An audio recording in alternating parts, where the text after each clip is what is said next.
എല്ലാവരാലും പരിത്യക്തനായി അവഹേളനങ്ങൾക്കു മധ്യേ കുരിശിൽ മരിച്ചവൻ മനുഷ്യദൃഷ്ടിയിൽ പരാജിതനായിരുന്നു.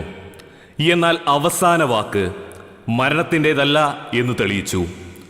മരണത്തിൻ്റെ മേൽ ദൈവം വരിച്ച വിജയമാണ് യേശുക്രിസ്തുവിൻ്റെ പുനരുദ്ധാനം.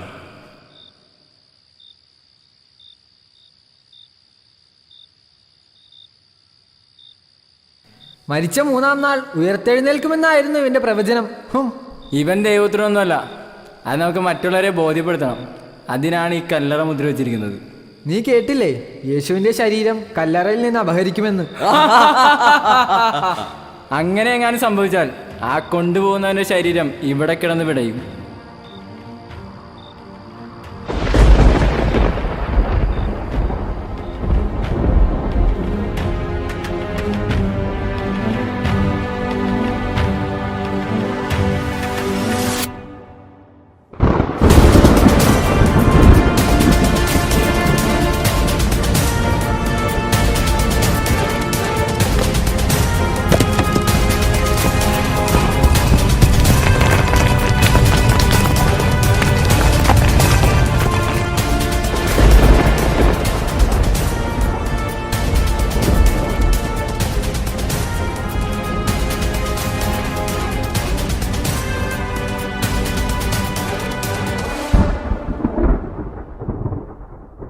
സാബത്തിനു ശേഷം ആഴ്ചയുടെ 1-ാം ദിവസം രാവിലെ മഗ്ദലേന മറിയവും മറ്റേ മറിയവും ശവകുടീരം സന്ദർശിക്കുവാൻ വന്നു.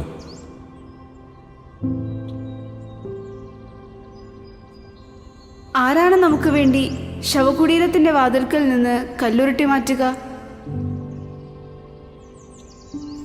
മറിയം, എന്താണോ കാണുന്നത്?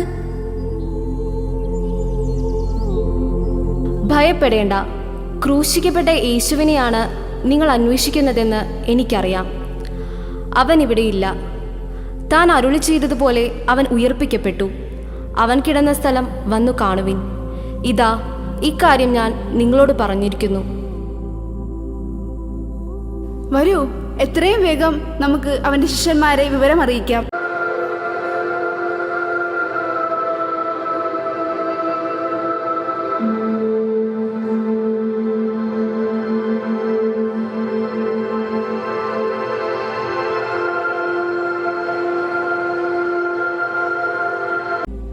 മറിയം, പ്രഭുവിനി, ഭയപ്പെടേണ്ട.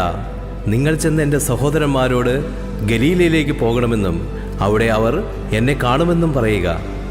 നിങ്ങൾക്ക് സമാധാനം.